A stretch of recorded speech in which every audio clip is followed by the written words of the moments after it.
Hello friends, आज बनेगा बिना गैस बिना ओवन बिना बेक करे कि मात्र 15 मिनिट रे केक बनेगा।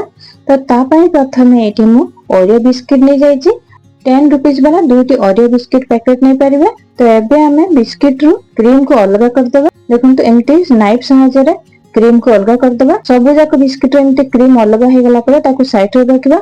एबे बिस्किट को भांगी कर ग्राइंडर जार रे दे देबा और अल्प क्षीर देके ताकू फाइन पेस्ट कर देबा। एटा हमको केक रो क्रीम बनेबार अछि, तो बेसी क्षीर देबानी नहले तो क्रीम टा बहुत पतला हे जिवो। नहले तो आपण बिस्किट को गुंड करिके ता ऊपर अल्प अल्प क्षीर देके एमटी क्रीमी टेक्सचर रे करि परिबे।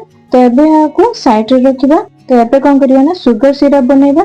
ता पई मु एठी आधे कप हबो पानी नेछि, गोटे स्पून सुगर नबा और भलो भाबरे ताको मेल्ट कर देबा। एबे ताको साइड रे रखिबा। एठी देखंतु मु ब्रेड स्लाइस 4-4टा करके 12 पीस नेछि।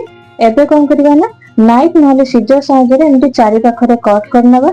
ब्रेड रो साइड रा जो बाहरिबो को फोपाड़ीबा नै, सेथिरे आ गोटे रेसिपी पे बने हबो। ताको ग्राइंडिंग करिके ना सिझा आलू रे आलू टिकी करि हबो। देखंतु सबु जाक ब्रेड स्लाइस रो कट करला परे ताको हार्ट शेप कट करिबा। तो ता पई मु एठी गोटे गिन्ना नेछि, छुरी साहाय्य रे दुई साइड को कर्व लाइन करबा। नहले ता आपण सीजर रे भी एमटी कर्व लाइन करि परिबे। तो देखंतु हार्ट शेप हे गेला। एठी सेलिब्रेशन में केक आसिले ए कार्डबोर्ड को मु फिंगेनी, से कार्डबोर्ड को रखि थाए सफा करके। तो देखंतु सेही कार्डबोर्ड ऊपर मु किछि ओरियो बिस्किट रो क्रीम को दे होछि। ता ऊपर ब्रेड स्लाइस को देले ना बिल्कुल भी मूव हबनी। तो एबे याको भलके सेट कर देबा। ता ऊपर सुगर सिरप को चारि पाखरे भलो भाबरे स्प्रेड करके दे देबा। सुगर सिरप देले ना ब्रेड पूरा सॉफ्ट हो जाए और कट कला रे ना आराम से कट हो जाए। तो देखंतु सुगर सिरप देला परे ता ऊपर हमें ओरियो बिस्किट रो क्रीम को दे देबा और भलो भाबरे स्प्रेड कर नबा। ता ऊपर ब्रेड स्लाइस को दबा, हाथ प्रेस करके ताको सेट कर नबा। ती सेम प्रोसेस रे सुगर सिरप को देके ओरियो बिस्किट रो क्रीम को दे देबा। एठी गोटे कथा कहबे, केक तो आराम से केक मिल जो, किंतु कौन सी स्पेशल ओकेजन हेले ना जेमति कि मो हस्बैंड को बर्थडे हो एनिवर्सरी हो मते घरे बनिया पे बहुत ही भल लागे। सेतरे बहुत ही खुशी और फीलिंग्स थाए और भल पाई भी बहुत थाए। तो मो हस्बैंड भी बहुत खुशी हो जांती। ए केक ता बनेबा बहुत ही इजी प्रोसेस। तो एबे देखंतु लास्ट रे हमें जते लेयरिंग दोछ ना क्रीम टिके अधिका दबा और साइड रे भी हमें भलो भाबरे दे देबा और चारि पाखरे पूरा नाइफ सहायता ताको भलो भाबरे स्प्रेड करनबा। तापर एबे ता साइड रो जो सब लागितला मु ताको क्लीन करनेली। एबे देखंतु परफेक्ट चारियाडे लागि जायछि। केक ऊपर डेकोरेट करबा। तो मु एठी किछि चॉकलेट नेछि, आपण आपन को हिसाब रे ऊपर डेकोरेट करि परिबे। एबे देखंतु जो व्हाइट क्रीम हमें काढी के रखिथिले, तो एबे कोन करे ना ताको स्पून साइज रे एमती उड़ेबा।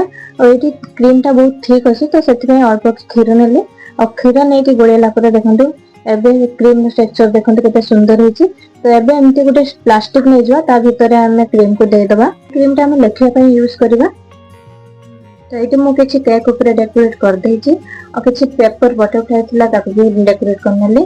तापरे बर्थडे या एनिवर्सरी जहां भी अछि आपण या पर लिखि पायो। देखंतु केते आराम से लिखि होइछि। एटा हमर एनिवर्सरी थिला बोली त मु हैप्पी एनिवर्सरी लिखुछि। जदि आपनकर बर्थडे अछि त आपण हैप्पी बर्थडे भी लिखि पारबे। देखले तो केक ता केते इजीली बनि हला।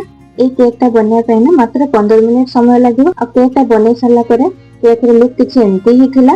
खा जाउछि ना सुंदर। केक रे टेस्ट तो बहुत ही मस्त थिला। तो आपन को केमिति लागला कमेंट निश्चय जणाइबे और वीडियो जदि पसंद आछि त लाइक करंतु, शेयर करंतु। रहिली जय जगन्नाथ।